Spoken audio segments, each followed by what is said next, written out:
history of modern India is written, three events will stand out.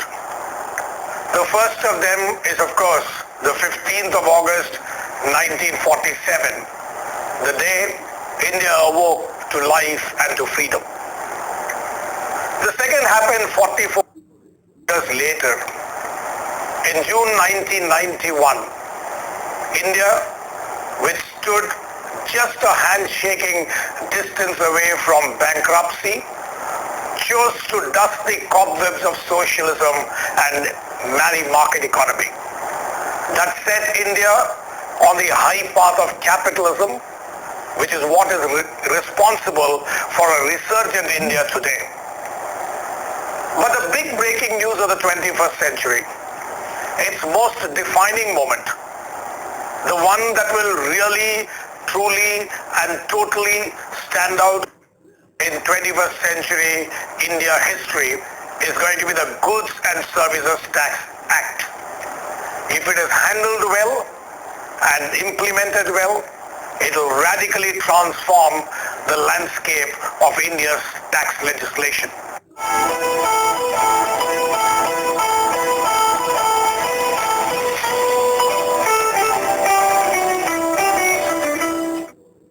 Between the 27th of March and the 6th of April 2017,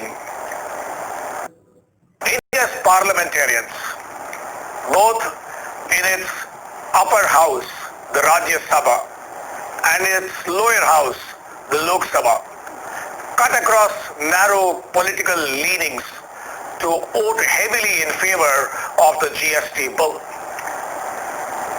All that the bill now required was the presidential assent, and that came a week later when India's first citizen, the head of the state, Pranab Mukherjee, signed on the dotted line.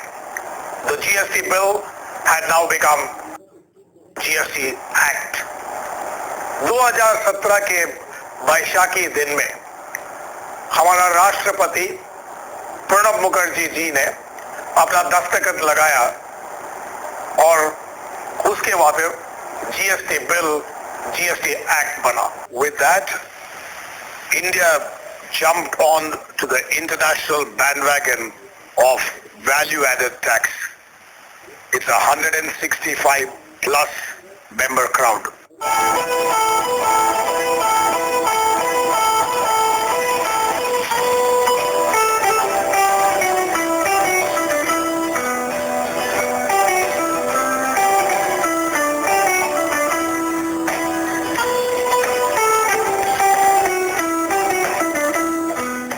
Across the spectrum, from corporate hongkos, national opinion builders, from lawyers, chartered accountants, from manufacturers to consumers, the GST bill, now GST Act, received a warm welcome.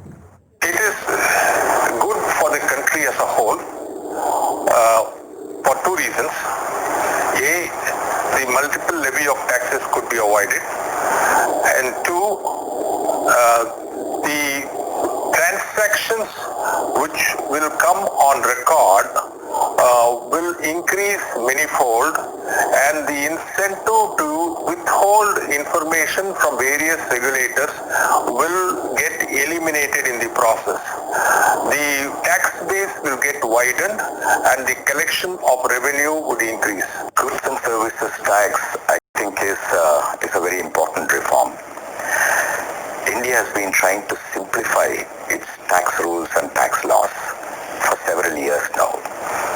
One of the main reasons for non-compliance is because of the complexity of our tax laws, particularly as it comes to goods and services.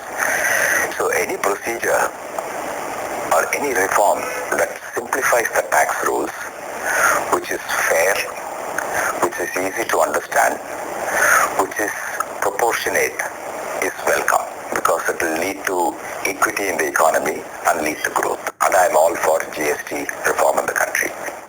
Of course, there were other voices of caution, which suggested that there were a few wrinkles in the GST Act and that these wrinkles have to be ironed out, if not immediately, at least as early as is possible, so that the GST becomes as transformational as all of us want it to be. Should you have to prepare so many tax returns over a period of time? These aspects will also have to be considered, because you're going to look at the success of GST. You should look at what happens eventually. Well, I pay the taxes, I be done with it, but then afterwards I still have to submit some 49 returns over a period of time. That is going to catch everybody off the cuff.